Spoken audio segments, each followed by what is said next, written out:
Hey guys, today I'm going to teach you everything you need to know about hockey. First off, it's called the NHL when I'm referring to ice hockey. So I guess the best way to begin, other than NHL, is to tell you what it's played on. It's played on a field. It's basically just like a football field covered with ice. I mean, it has lines like a football field, probably as big as a football field. So it's probably just like a football field just covered with ice. Like I said, there's lines drawn all over it, and there's some red lines, 5 circles, and 2 blue lines. Ooh, someone's not going to be happy. Each team has 6 players on the ice at all times, unless they're in trouble.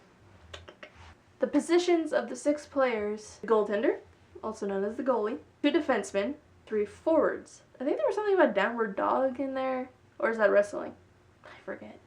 The role that each player plays: the goaltender just prevents goals from being made by the opposing team.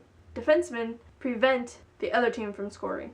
The forwards, which consists of the center, who mostly just goes down the center of the field, and the right and left wingman, or the right and left wing, not wingman. The forwards mostly focus on just making goals. There are 3 quarters in a game. There are 3 sections. There's the neutral zone and defending zones, which are indicated by the blue lines. Now, here are the rules of hockey. You cannot touch the ball with your hands, you must use your stick. A power play is when a team has been given a penalty, their team is said to be playing short-handed, and the team with the more players is said to be given a power play, considering they have that advantage. Penalties land players in the penalty box, which is basically just a fancy timeout corner. They cannot be part of the game from a time span between 2 to 5 minutes, depending on the penalty they did. Minor penalties will get you 2 minutes, major penalties will get you 5. So let's get into what kinds of penalties there are. We'll start off with minor penalties, which again will give you 2 minutes in the penalty box. An offside is when the mean person from one team is on the other team's side of the field before the ball gets there. And some things happen, and if those things happen, that player gets put in the penalty box. Shame. Next penalty: icing. Oh, I didn't know there was cake. Charging is slamming too hard into someone else. Elbowing and kneeing. Now, ladies, we can all see what you're doing. If you come into contact with another player using your elbows or knees, it's a 2-minute penalty. High sticking. Sounds kinky, I know, but it's not. It's lifting your stick above shoulder level. Hooking and holding.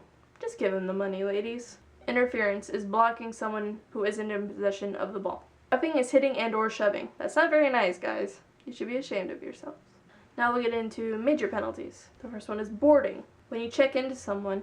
I don't really know that concept. I mostly just check out. Fighting. Does that really need explanation? It's when you fight. Fighting will give you a 5-minute penalty. Slashing. That doesn't sound very nice. Spearing. Like Britney Spears? Penalty shots. If someone is fouled, they must shoot their penalty shot, and it's them and them alone. Unless the person is injured and cannot shoot, in which case someone else must shoot it. So why add that second part where it has to be them and them alone? No one else can do it. Obviously someone else can do it. The person just has to be injured. Now we'll get into gameplay kind of things. Getting a score. One word. Roofies. It's when the ball goes into the net. Really, it just has to pass the touchdown line. Each touchdown is worth 1 point. As formerly mentioned, at the beginning of each face-off, one player from each squad comes together with a referee and stands in the center of one of the 5 circles on the field. The referee will then drop the ball, and the players have to fight for possession of it without hitting the other player. Offense is led by the 3 forwards of each squad. The center, like I said earlier, mostly just goes down the center of the field, and he's assisted by the right and left wing. There are 2 defensemen. They are the team's defense, which is pretty obvious. There is a right and left defender.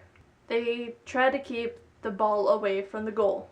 They assist in attack for offense, and the offense players, the forwards, assist them in defense when necessary. Player substitution. The coach will rotate players to keep them focused on the objective of the game, which is to score and win.